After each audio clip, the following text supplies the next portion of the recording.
The average ATP first serve travels at 122 miles per hour. The average recreational player serves at around 70. That is not a small gap. That is nearly double the speed. And here is what makes that number strange. Most ATP professionals were already hitting 120 plus miles per hour before they were 18 years old, before their bodies were fully developed, before years of professional training. So the gap is not about strength. It is not about age. It is not about how many hours you have spent on court. It is about one specific mechanical problem. And almost every recreational tennis player has it. There is a sequence that generates power in tennis. A chain. When that chain fires in the right order, the ball does things that feel almost effortless. When it breaks, even once, even slightly, you lose power at a rate that no amount of effort can recover. The question this video answers is simple. Where is your chain breaking? Because until you know that, you are not practicing. You are just reinforcing the problem. For most of tennis history, power was thought to be simple. You swung harder, you hit harder. Coaches watched professionals and taught what they saw. The arm, the swing, the follow-through. If your stroke looked right visually, you were doing it right. That started to change in the early 1980s. Sports scientists had been studying throwing mechanics in baseball and javelin for years, and what they found was counterintuitive. The arm was not the source of power. It was the last link in a sequence that started in the feet. They called it the kinetic chain.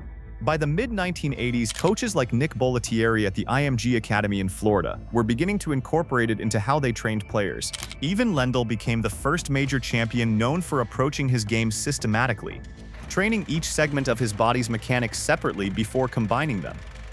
But here is the problem. Translating that science into recreational tennis coaching took decades. Most club players were learning from weekend instructors who had learned from watching pros, not from reading sports science journals. The result was a generation of players taught to think about their arm, their grip, their racket, everything except the chain that actually creates speed. And that gap has never really closed.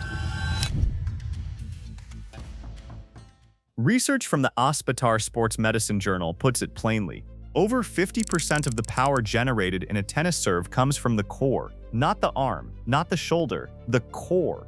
Lose any link in that chain, and you do not just lose that link's contribution, you lose the momentum that was supposed to carry through it.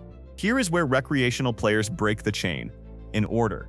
Tennis power starts from the ground up. When a professional like Jannik Sinner hits a forehand, you can see the legs loading into the court before the swing even starts. The knees bending, the body coiling down and then driving up at the moment of contact. Most recreational players hit off flat feet. They are not loading anything. They are swinging a racket with their arm and asking their arm to create all the speed. The result? Studies measuring amateur forehand speeds found NCAA Division I collegiate players averaging 78.5 miles per hour on neutral ground strokes.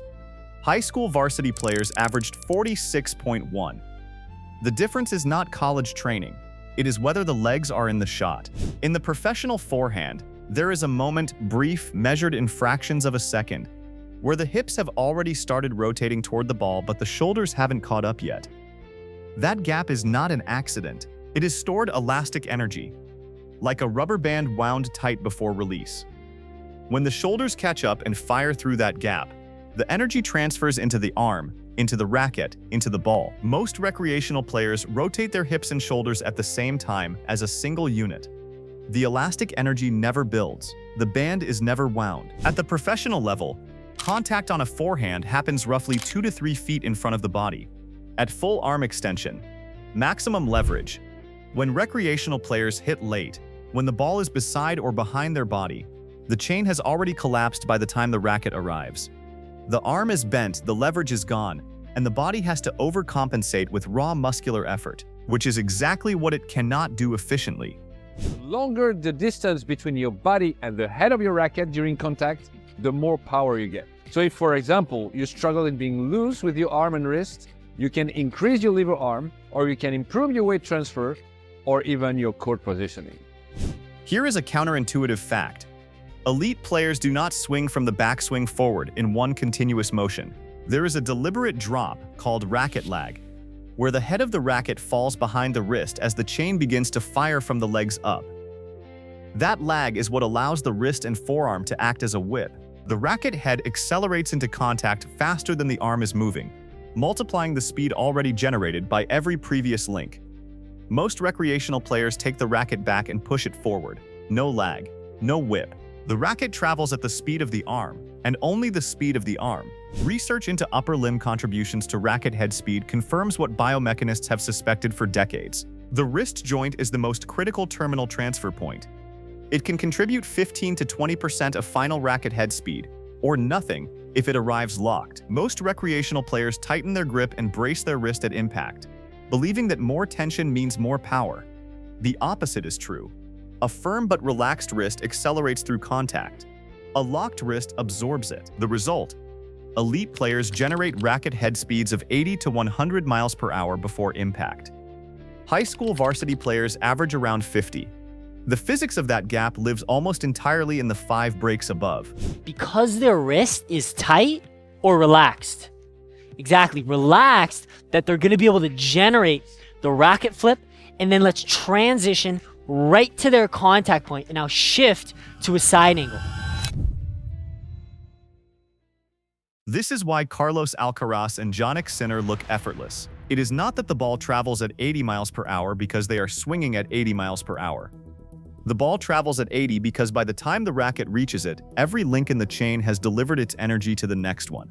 The legs gave to the hips gave to the shoulders gave to the forearm gave to the wrist gave to the racket. The swing itself does not need to be violent. The chain does the work. When that chain is broken, the arm has to carry the whole load. And the arm, no matter how strong, is the smallest, weakest link in the sequence.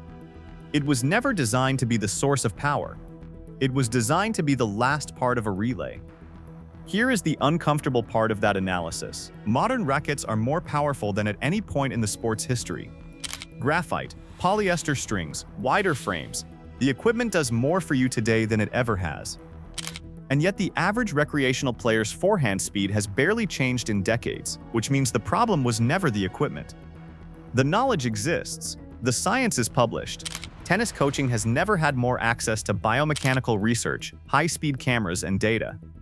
The real question might not be whether you can fix your kinetic chain. It might be whether tennis has any real system for teaching it. Because if the gap between what recreational players are doing and what actually generates power has existed for 40 years, through every equipment revolution, every coaching trend, every fitness innovation, something else must be driving it. And that is a harder problem than a broken wrist at impact.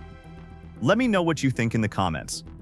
If you're new here, subscribe. This is Smart Tennis.